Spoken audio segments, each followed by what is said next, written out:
Hello friends, welcome to this video. तो आज हम बात करेंगे कुछ न्यूमेरिकल पैटर्न्स के बारे में जिन्हें हम मोस्टली प्रोग्रामिंग के अंदर यूज करते हैं वो क्वेश्चन सॉल्विंग। तो लेट्स सी हमारे पास वो कौन कौन से न्यूमेरिकल पैटर्न्स हैं। करते हैं आर्मस्ट्रॉन्ग नंबर के साथ।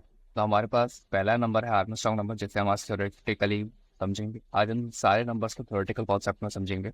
एक्चुअली में इन सारे नंबर्स की कैरेक्टरिस्टिक क्या है और किस तरह से हम प्रोग्रामिंग लैंग्वेज में इनको लिख सकते हैं। तो लेट्स सी, हमसे स्टार्ट करते हैं अपने फर्स्ट नंबर के साथ, आर्मस्ट्रॉन्ग नंबर के साथ। तो हम स्टार्ट करें अगर आर्मस्ट्रॉन्ग नंबर के साथ।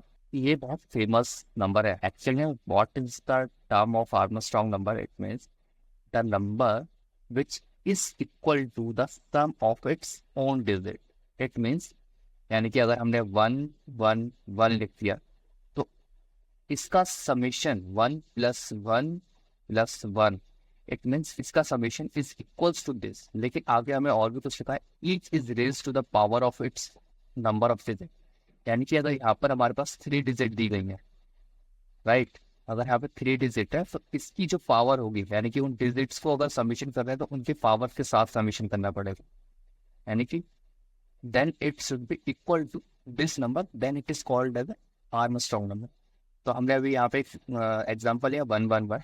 तो हम देखते हैं वन की क्यूब प्लस वन की क्यूब प्लस वन की क्यूब। तो इसको हम देखें अगर one plus one is equals to three, क्या ये इक्वल हुआ वन वन वन के इक्वल, जो कि नॉट इक्वल टू है। तो it means one one one is not an Armstrong. इसका एक एग्जाम्पल लेते हैं, 153 को किस तरह सॉल्व कर सकते हो। अगर हमने 153 लिया यहाँ पे, इसको हम चेक करें अगर आर्मस्ट्रॉन्ग का, तो सबसे पहले हम ये चेक करेंगे इसके अंदर डिजिट कितनी है। One two three, there are three digits. ठीक है, यहाँ पे थ्री डिजिट्स है हमारे पास। और यहाँ पर अगर हम देखें तो डिजिट कौन कौन से है, one plus five plus three. तो अगर हम इसकी क्यूब ले, क्योंकि हमारे पास थ्री डिजिट्स है, तो it should be equals to 153। तो हम देख रहे हैं अगर इसको, तो वन का प्लस वन और वन की क्यूब क्या होती है 125 plus three three nine, three three nine three 27। Okay, इसको अगर हम प्लस करें तो it should be equal to 153। तो 153 इज अ आर्मस्ट्रॉन्ग नंबर। इस तरह से हम आर्मस्ट्रॉन्ग को सॉल्व कर सकते हैं। फर्स्टली वी हैव टू सी कि एक्चुअल में हमारे पास जो नंबर है उसके अंदर डिजिट्स कितनी, और हर पर्टिकुलर डिजिट्स की उसकी पावर को अगर हम प्लस करें, यानी कि हमने देखा वन की क्यूब प्लस फाइव की क्यूब प्लस थ्री की क्यूब, इन सबको प्लस करने पे अगर हमारे पास वही नंबर आता है निकल कर, तो it means it is an Armstrong number. तो सेम हमने यहाँ पे 153 के साथ किया, this is our Armstrong number. Let's see, हम अगले नंबर की तरफ चलते हैं। हमारा क्या कहता है, अगला नंबर है हमारे पास पैरेंट। सेम क्वेश्चन को हमने लीड कोड इज भी क्वेश्चन प्लेलिस्ट के अंदर हमने सॉल्व किया था कि एक्चुअली में उसको कोड के थ्रू कैसे सॉल्व कर सकते हैं। लेकिन टैलेंट ऑफ नंबर हमारा सिंपल सा ये कहता है कि सिमेट्री इन अ डिजिट। हमने पहले ही देख लो, सिमेट्री इन अ डिजिट यानी कि जो भी हम नंबर लिखेंगे उसकी डिजिट्स में सिमेट्री होनी चाहिए। इट मीन अगर हम यहाँ पे 121 लिखते हैं, यहाँ पे सिमेट्री है, यानी कि अगर हम वन को इस नंबर को अगर यहाँ से पढ़ें देन इट शुड बी 121। अगर हम इस नंबर को यहाँ से पढ़ें इट शुड बी 121। यानी कि हम इसको आगे से पढ़ें या फिर पीछे से पढ़ें, ये नंबर की जो वैल्यू है वो कभी चेंज नहीं होने वाली। ओके, तो it means the palindrome is a number that remains the same when its digits are reverse. Okay, in other words it read the same form and a backward. यानी कि इसको हम आगे से पढ़ें तो फिर उसकी वैल्यू सेम रहने वाली है, अगर हम इसको पीछे से पढ़ें तो भी इसकी वैल्यू सेम ही रहने वाली है। ओके, और यहाँ पे कैरेक्टरिस्टिक है, यानी कि इवन हो या ऑड डिजिट हो, all single units are inherently palindromes. It means अगर हम 0 से 9 तक की बात करें, 0 1 2 3 4 5 6 7 8 9, तो हम इसको आगे से पढ़े या पीछे से पढ़े तो इसका मतलब हम कह सकते हैं कि इनकी वैल्यू कभी चेंज नहीं होने वाली। तो 0 से लेकर जो 9 की वैल्यूज होती हैं वो इनहेरिटली पैलिंड्रोम पहले से ही होती हैं। हमें उसके अंदर कुछ ऑपरेशन या फिर किसी भी चीज़ की चेक करने की जरूरत नहीं है, वो पहले से ही है। हम उसको डायरेक्टली कह सकते हैं कि these are the palindrome numbers. यानी कि और अगर हम बात करें, सपोज दैट हमने लिखा 1 3 4 2 3 1, it is not an palindrome number. अगर हम इसको आगे से पढ़ें तो इसकी वैल्यू कुछ और आएगी, अगर हम इसको पीछे से पढ़ें तो 1 3 2 4 3 1, तो यानी कि ये पूरी वैल्यू चेंज हो गई। इट दे इसके दोनों वैल्यूज के अंदर कोई सिमेट्री नहीं है, तो these are not an palindrome number.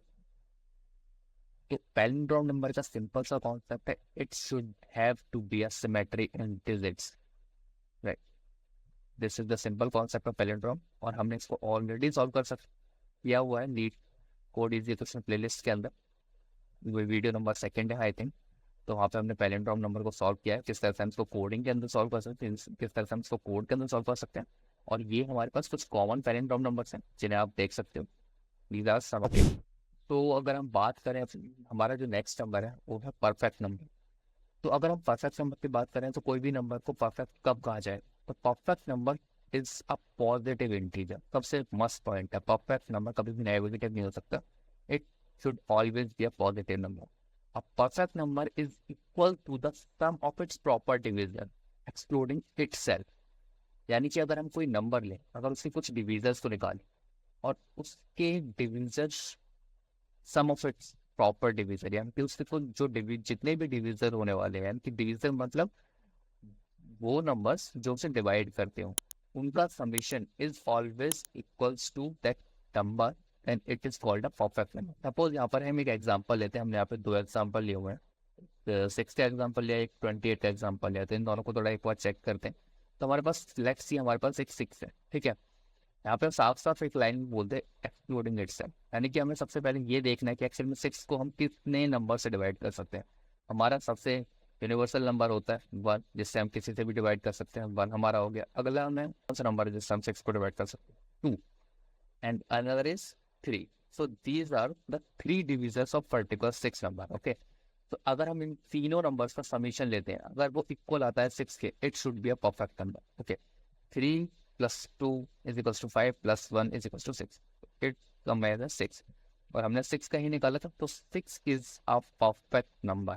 अगर हम बात करें 28 की, तो it is also an perfect number. इसके हम देख सकते हैं, इसके प्रॉपर डिविजर्स होते हैं 1, 2, 4, 7 एंड 14। अगर हम तीनों को या चारों या पांचों को सम करें, जितने भी इसके डिविजर्स आए, तो it should always be come as 28, then it should be a perfect number. अगर हम कोई और नंबर लेकर देखें, अगर हम 14 की बात करें, अगर हम 14 के डिविजन लें 1, 2, 7, I think these are the only division. तो 7 + 2 = 9, 9 + 1 = 10। तो क्या 10 इक्वल है 14 के? It is not, and 14 is not an perfect number, okay. तो this is how we can calculate the perfect number. तो हमारा जो नेक्स्ट नंबर है, it's an prime number. We all know, starting से बचपन से पढ़ते आ रहे हैं हमारे पास प्राइम नंबर्स क्या होते हैं। प्राइम नंबर सबसे पहली बात है नेचुरल नंबर जो कि greater than 1 and has no positive divisor other than 1 and itself. Simple language में हमने प्राइम नंबर को समझ लिया है। सबसे पहली बात, वो सारे के सारे नेचुरल नंबर्स होने चाहिए और सारे के सारे ग्रेटर देन 1 होने चाहिए, और उसका कोई भी पॉजिटिव डिवीजर नहीं हो सकता अदर देन 1 एंड इटसेल्फ। अगर हम बात करें 17 की, 17 को हम कितने नंबर से डिवाइड कर सकते हैं? Only 1 and the 17 itself. तो this is our prime number, and in other words हम अगर बात करें, it can only be divide evenly without a remainder by 1 and the number itself. तो this is the prime number. कुछ हमारे पास prime number दिए हुए हैं, इसको देख सकते हैं। 2 हमारा प्राइम नंबर है, 3 हमारा प्राइम नंबर है, 5 हमारा प्राइम नंबर है, 7 प्राइम नंबर है। Notably 2 is the only even prime number, यानी कि 2 एक इकलौता ऐसा नंबर है जो इवन है और प्राइम है। बाकी आप सारे नंबर्स को चेक कर सकते हो जिनमें से कोई भी आपको इवन नंबर नहीं मिलेगा। तो 2 is the only even prime number. All other even number can be divide by 2, then that's why it should not be a prime number। किसी भी और अदर इवन नंबर्स को प्राइम नंबर ले नहीं कह सकते, क्योंकि वो सारे के सारे 2 से डिवाइड हो सकते हैं। That's why 2 is the only even prime number. Okay okay, तो लेट्स सी हमारे पास जो अगला नंबर आता है हैप्पी नंबर। आपने इसको रेयरली सुना होगा कि हमारा हैप्पी नंबर क्या होता है। हैप्पी नंबर्स वो नंबर्स होते हैं, एक बार इसकी डेफिनेशन पढ़ते हैं, आपको समझ पाएगा कैप्चर में। एक लूप फॉर्म करते हैं, यानी कि अब लूप किस तरह से फॉर्म होता है, लेट्स सी। तो अगर हम एक प्रोसेस फॉलो करें, repeatedly replacing the number with the sum of the square of it, if this process eventually leads to the number 1, the original number is considered to be a happy number, okay। तो अगर हम एक इसको simple language में समझे कि actual में happy numbers क्या होते हैं, suppose we take as a number 9।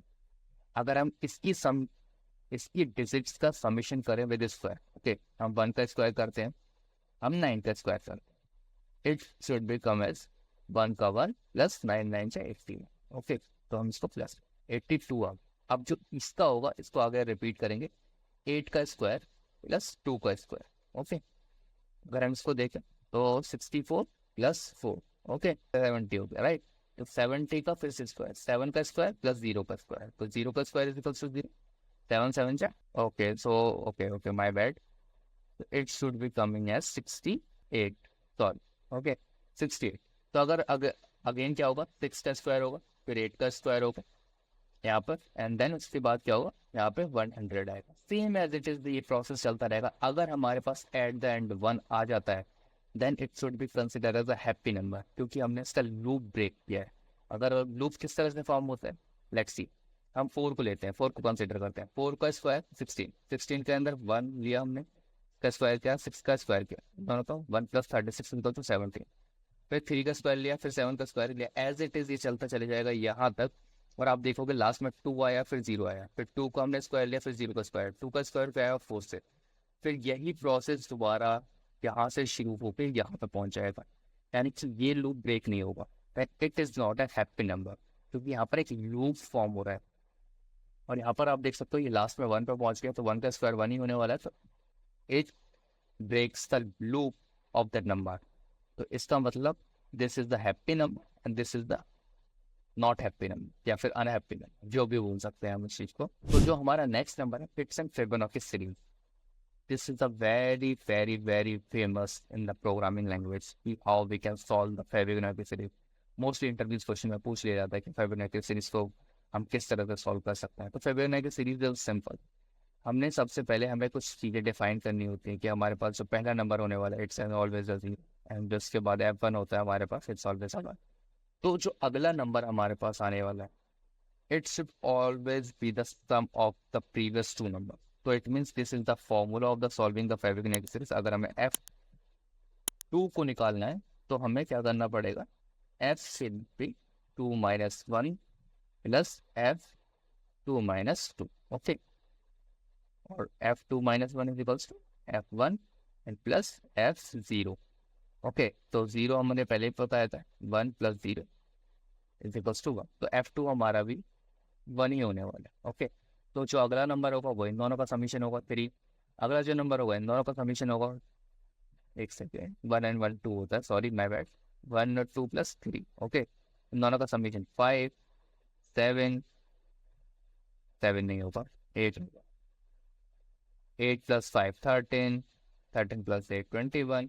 तो ये इस तरह से चलता चला जाता है। तो फिबोनाची सीरीज का सिंपल सा मीनिंग है, it is the summation of the two preceding ones, यानी कि प्रीवियस टू नंबर्स का समीशन ही नेक्स्ट नंबर काउंट करता है। तो लेट्स सी हमारा जो नेक्स्ट नंबर है इट्स एन हर्ट्ज नंबर। आपने मोस्टली या फिर मैं बोलूंगा कि रेयरली इसके बारे में सुना होगा कि एक्चुअल में हर्ट्ज नंबर क्या होता है। तो हर्ट्ज नंबर से जो सिंपल है, हम इसको सिंपल टर्म्स में समझते हैं, it's is the positive integer that is divisible by the sum of its digits, that term is a हर्ट्ज टर्म। ओके, तो इसको हम हर्ट्ज में बोलते हैं, संस्कृत वर्ड में जॉय गिव। ओके, तो those numbers which are divisible by the sum of its digit.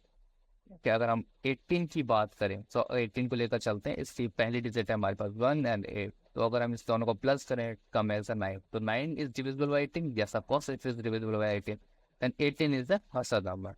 अगर हम 19 की बात करें, 1 प्लस 9 इज इक्वल्स टू 10, क्या वो डिवाइड हो सकता है 19 से? No, it's not divisible by the 90, then it is not an हर्ट्ज नंबर। कि हमारे पास कौन कौन से औसत नंबर है, अगर हम 20 की बात करें, अगर हम 20 को प्लस करें तो is equals to 2 plus 0 is equals to 2, क्या 2 डिवाइड हो सकता है 20 से? ऑफकोर्स डिवाइड हो सकता है, तो 20 इज अ औसत नंबर। तो इस तरह से हम बात करें 20 30 36, these are all are the औसत नंबर। तो इस तरह से हम औसत नंबर्स को सॉल्व कर सकते हैं, एक्चुअल में देख सकते हैं कि किस तरह से हम इन सबको हम किस तरह से कोडिंग के अंदर परफॉर्म करें, किस तरह से इनका प्रोग्राम लिख सकते हैं किसी लैंग्वेज के अंदर, वो हम अगली वीडियो में देखेंगे। ये हमारा जो अगला जो नंबर है it's automorphic number. Automorphic number is a number whose square ends with the same digit as the number itself. यानी कि हमने अगर 5 को ले, अगर हम 5 ले, 5 का अगर हम स्क्वायर करें, 5 का स्क्वायर आता है 25, तो 5 जो स्क्वायर आया उसकी जो लास्ट डिजिट है numbers इसको मैच करे, then it should be count as a automorphic number. Okay, let's see. हम 6 को लेते हैं, 6 का हमने स्क्वायर का 36, then 6 जो आया उसके वैल्यू मैच कर रही जो हमने नंबर जिसका नंबर से हमने स्क्वायर किया था, जिस नंबर को हमने स्क्वायर किया था, then it count as automorphic number. अगर हम 14 की बात करें, या फिर हम 14 नहीं तो अगर हम 17 की बात करें, 7 की बात करें, 7 7 जब 14 है, okay, so 9 is not equal to 3. Okay, so this is not count as an automorphic number. So these are some of the example, these are some of the automorphic numbers. You can check from your end कि हम इस तरह के तरह से solve कर सकते हैं. तो ये कुछ नंबर्स थे जो हमने आज पढ़े. तो लेट्स सी. ओके, अभी हम अपनी नेक्स्ट वीडियो के अंदर हम ये बात करेंगे कि इन नंबर्स को हम किस तरह से प्रोग्रामिंग में सॉल्व कर सकते हैं. खुद से ट्राई करें तो ये बहुत ही हेल्पफुल होगा आपके लिए. Thank you so much for watching this video. Bye bye.